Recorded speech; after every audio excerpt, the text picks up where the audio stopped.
अतिशय महत्वाचा आनंदाचा दिवस आहे, एक ऐतिहासिक क्षण आहे। याच्यासारखी आनंदाची दुसरी गोष्ट नाहीये की दुधात साखर मिसळली जाते। याच्यासारखी आनंदाची दुसरी गोष्ट नाहीये की गंगा जमुना यवत एकत्र येत आहेत। याच्यासारखी दृष्टी आनंदाची गोष्ट नाही की महाराष्ट्र एक ऐतिहासिक पाऊल पुढे टाकते आणि मराठी माणसाला पुन्हा एकदा छाती फुगून चालायला स्वाभिमान दाखवण्याचा क्षण हा आज या ठिकाणी घडतोय।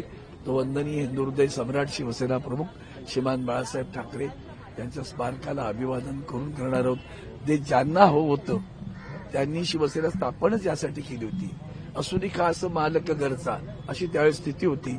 मराठी माणसाला महाराष्ट्रात आणि मुंबईत स्थान नव्हतं आणि त्याच्यानंतर वसंतदादा पाटील जेव्हा मुख्यमंत्री होते त्यांनी एक वाक्य उद्गारलं होतं, मुंबई महाराष्ट्रात आहे पण मुंबईत महाराष्ट्र नाहीये। तो आजही तसा दिसायला लागला किंवा अधिक जाणवायला लागला आणि म्हणूनच आत्ता हा जो हे जे संयुग घडतंय ते अतिशय आनंदाचं भावनिक तर आहेच ना। आनंद तो होतो ना, प्रचंड आनंद आहे। किती वाट लोकांनी वाट पाहिली ना, प्रचंड वाट पाहिली मराठी माणसांनी आणि त्या मराठी माणसाला आज असे उभारी आल्यासारखं वाटतंय। हो, जर मुंबईत आपला स्वाभिमान ठसा, हो तुमच्या मुंबईत असूनही खास मालक घरचा त्याला घर देत नाही असं सांगणारी माणसं त्यांच्या पक्षात आहेत। गुर बनवते त्यांची तळी उचलणाऱ्या भाजपच्याच मराठी कार्यकर्त्यांना सांगतो, जरा लाज वाटली पाहिजे, जनाची नाही मनाची तरी की सगळं पायघड्या उचलतात। तुमच्या सोसायट्यांमध्ये मराठी माणसाला प्रवेश नाही सांगण्याची हिंमत करणारा माणूस तुमचा मंत्री आहे। तुम्ही काय मराठी माणसांबद्दल बोलता? आणि म्हणून हा जो मुद्दा आहे तो निश्चित लक्षात घेतला पाहिजे की मुंबई मराठी माणसाची 106 होतात, त्यांनी आपली प्राणाहुती देऊन मिळवलेली आहे। तिच्यावर वाकड्या नजरेने बघण्याचं काम सुरू आहे, वेगवेगळ्या पद्धतीनं सुरू आहे।